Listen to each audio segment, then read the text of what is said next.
Yes guys, welcome back to another video. Welcome to the George Benson football channel. It is a Wednesday. It's the Dame before, the Dame? No, that is flipping chocolate that you could get when you go to IKEA. It's the day before Liverpool versus Chelsea. This morning, I spent a bit of time just scrolling through the Chelsea website, watching some of the content that Chelsea Football Club posted, and I found a very interesting, exclusive interview that Thomas Tuchel has done with Chelsea TV. The reason I find it interesting is because at the moment, things are a bit dull and a bit boring within the Chelsea community because we've not been playing the best football, we've not been scoring a lot of goals. There was arguably one of the most boring 0-0 draws that we saw against United. Just to clarify that for a second, just because it was 0-0, it doesn't always make it boring. I just found the football that we tried to play boring, which is why I said it was one of the most boring games I've ever seen. But within that interview, I'm going to show you a couple of segments that hopefully I won't get this video strike down for because I filmed it with this camera just looking at my screen. Thomas Tuchel was talking about his influences in his life. A lot of it started within this interview talking about the influences he had in German football, some of the early jobs he had, managing Mainz, managing with Stuttgart and all of this stuff. And it was very interesting to listen to the way not only he talks about his influences with big footballing role models, but also how the people closest to home for him were also incredibly big influences. And in today's video, I'm going to touch upon and talk about, discuss, analyze the points he made regarding Pep Guardiola's Barcelona from 2008. And I focus mainly on the Barcelona team, and particularly the starting 11 that began the Champions League final the year they beat Manchester United 3-1 in the final at Wembley. And I wanted to talk about this because I feel as though, even though, let me just get this very straight here, this Chelsea team are a very long way from that Barcelona side that we saw in that Champions League final in 2011. But I do find it very interesting when I start to compare it, and as soon as I saw this interview, I knew I wanted to make a video about it. As soon as I started to compare some of the characteristics and attributes of a lot of those Barcelona players that were in Pep Guardiola's 2011 team, I saw some comparisons with playing personnel at Chelsea and some of the early decisions that Tuchel has made tactically in order to steady results for Chelsea, to get us looking defensively solid.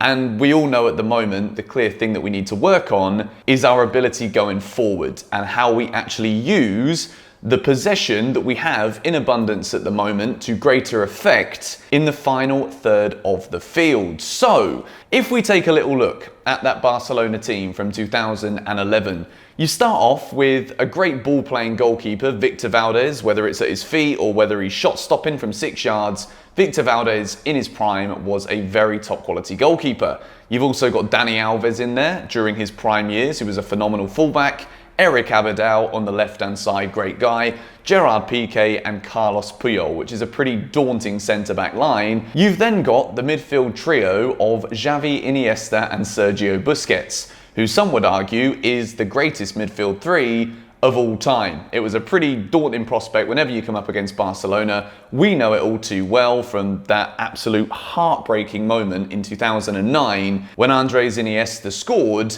in injury time, in a game where you could argue that the first half display from Barcelona was one of the worst that we'd seen in that kind of knockout level of football from a Pep Guardiola Barcelona team. And then, just as it looks as though Chelsea are about to make it to yet another Champions League final, the heartbreak of Iniesta breaking the back of the Chelsea net with a phenomenal strike. To this day, I think it's probably the second most painful experience I've had in football. I think number one is England losing the World Cup semi when I was actually at the game in the stadium. Second one was that one in the Champions League semi. And I actually think that one hurt more than when John Terry slipped in the final in Moscow. You then move into a front three of Pedro Rodriguez, we all know very much about him, Lionel Messi and David Villa. And that was the Barcelona starting 11 that year. I know you guys are thinking, like, how is Benson going to wing this one? How is he possibly going to start saying that Thomas Tuchel could build a team at Chelsea who were just as good as that Barcelona side back then? Pep Guardiola took over in 2008, but even though right from the very get-go, that Barcelona team were fantastic. I think Guardiola might have lost the first 2 games of the La Liga season, then I think they won 6-1 in match week number 3, and then it all just went absolutely through the roof from there. Thomas Tuchel's made a very good start to life at Chelsea. We are still unbeaten. We've got a couple of big scalps on the road as well. We've got Spurs, we've got Atletico Madrid. That game against United frustrated so many people because you can see the work that's been done. You can see the progressions that have been made. We did see it earlier in the season with Lampard sorting out our defence for a while, and then results really started to dwindle. He lost his job, Tuchel comes in. We hardly concede any goals, let alone chances in matches. But going forward, there is something seriously missing cohesively in order to make Chelsea a potent force.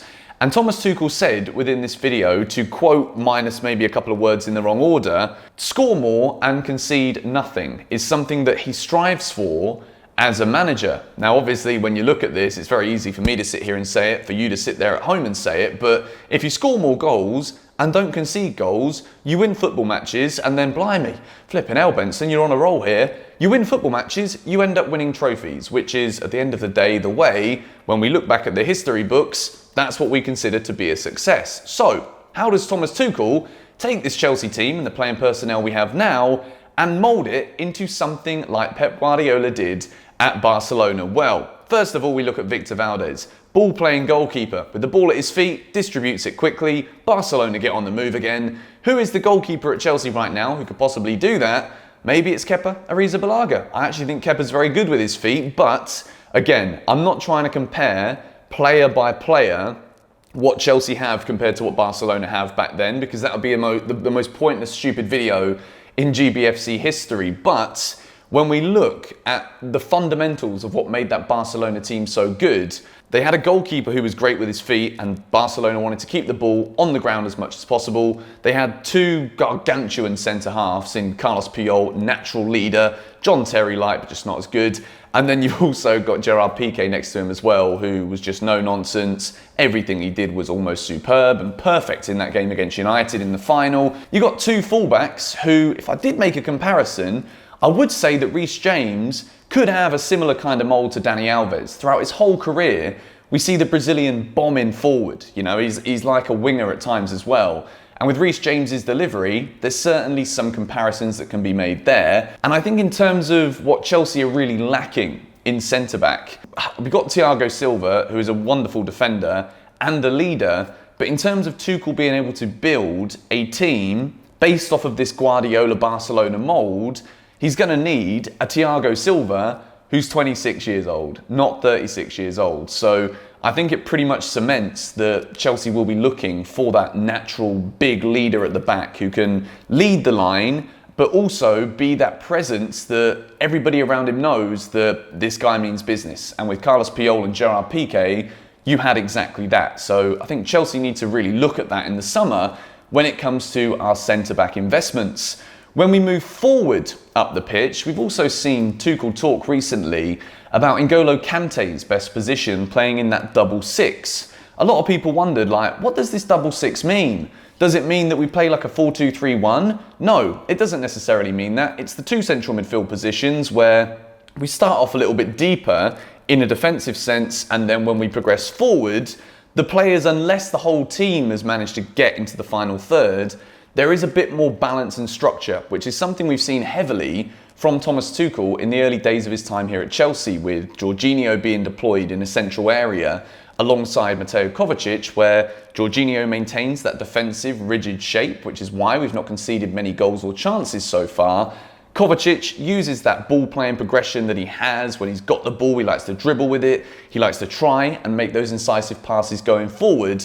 And I think if we look forward to what Chelsea have and what we could use and do, I think that the one thing we're really missing at the moment is that combinational play between winning the ball back in a central area or in a defensive position, and then managing to not only keep possession, but make the passing that we do meaningful, so that when we get into the final third, we've stretched the opposition and we've managed to put players forward in order to give us the most opportunities of getting balls into the box or shots away on goal. When we look at that Barcelona team, the amount of times that we've sat there over the years watching Xavi and Iniesta just pass the ball to one another, but it wasn't that it wasn't meaningful. You know, when Xavi and Iniesta were playing all of these little passes to one another that just frustrated opponents beyond belief, it wasn't pointless. At the moment, when I watch Chelsea, some of the passing that we do in central areas seems so pointless because the runs off the ball from the more creative players going forward don't exist. So when Chelsea are looking to really improve based off of this mould that Barcelona have, it kind of helps that you've got the best player in the world, maybe the greatest of all time, Lionel Messi, just pulling strings left, right and centre. But I think the real thing that Chelsea need to work on right now to improve is how we use this solid defensive structure and these very, very good quality ball-playing centre midfielders that we have, particularly Mateo Kovacic. How do we then integrate players like Mason Mount, Timo Werner, Pulisic, Ziyech, Havertz, Hudson-Odoi? It's not as though we don't have top quality personnel to be able to actually do something exciting and clinical and ruthless in the final third. It's just at the moment, for whatever reason, whether it is how young they all are, the lack of experience in the side, for whatever reason, it's just not quite connecting in that final third right now. And I think the more we see Chelsea develop with Thomas Tuchel as a manager, you can see it in his interviews. He is very tactically based. You know, his mind is always thinking about like, how do we actually come up with a game plan to outsmart other teams, to turn up on the pitch and not only dominate possession, but how do we keep a rigidity at the back? How do we look solid? How do we maintain solidity? As well as also carving out chances going forward, which at the moment has been the alarming issue within the Chelsea side. We don't seem to create good chances or enough chances, which is always going to be a problem. So when you also look at some of the characteristics of the Barcelona players from that 2011 final under Pep Guardiola, you got four geezers who are 5'7" in that team. You got Pedro, you got Xavi, Iniesta, and Lionel Messi, which kind of went against the grain. If we look at the Barcelona team and how they built that fantastic side from 2008 for a few years under Guardiola, it went against the grain of the progressions in football where managers in the years of the 2000s were starting to look at more physical players, more bigger players and stronger players in order to build their teams to then look for success. That Barcelona side went against the mould of all of that, and you can argue that that is because they had these individual players like Xavi, Iniesta, Messi, even Pedro during his prime at Barcelona. These guys had so much individual raw talent that as soon as you put them all together, of course it was going to work. And then, you know, say what you want about Guardiola, I think any questions people had have now been answered now that City are on this phenomenal run that they're on at this moment. That side wasn't necessarily the conventional build of teams that were succeeding during this era in football. It was built off of very good creative players, individual moments of brilliance, a system that we all know the Barcelona way. It's kind of disappeared now because of the turmoil that's going on at that football club. When I look at a lot of these players that we have in this Chelsea squad, there's a lot of raw ability, there's a lot of individual talent, and putting that together alongside the way that we seem to hear Tuchel speak about tactics and his visions for what he wants to do with the club, I don't see any reason why. I'm not going to say that we're going to emulate the Barcelona of Pep Guardiola. Don't worry, so you can't quote me and say that nonsense in the comments, but I do believe that there is a lot to be said for Tuchel looking up to this Barcelona side in terms of what he could do with Chelsea moving forward. So much individual ability. And like I've said throughout this video, if we can bridge that gap between keeping possession and actually using it and developing it in the final third in a meaningful way, then I think success could be just around the corner. We look at who we want to buy, and I look at this Barcelona side, the ones that scream out to me right now, Sancho, Haaland, and a centre-half. Let me know who you think would make us even more formidable in the comments down below. I hope you guys did enjoy this video today. I just found these comments from Thomas Tuchel incredibly interesting, and I wanted to kind of delve into that Barcelona side. What were some of the key parts of it? What do we have in this Chelsea team that could kind of resemble something like that? And how can we move in order to improve? Didn't mean to rhyme that, it just came out nicely. In order for us to become a successful team that I think we all believe that we can. When we look at the players that we have available, how do we put that all together to create success? I would love to know your thoughts in the comments down below. Massive game tomorrow night away at Liverpool in the Premier League. It's, again, I'm kind of predicting a must not lose and we get another 0-0 draw because, well, it just would make sense. We don't want to lose this one, but if you haven't already, make sure you submit your predictions with answering the 10 questions on GBFC Selects. There's another £1,000 to win, so make sure you go and join. Link is in the description. Terms and conditions apply. Please gamble responsibly, 18 plus only. Have to say that every single time. Hopefully you guys enjoyed this video today. Let me know your thoughts on it in the comments below. Hit the like button if you did. Subscribe if you're new. Catch you all later. Come on, you Blues.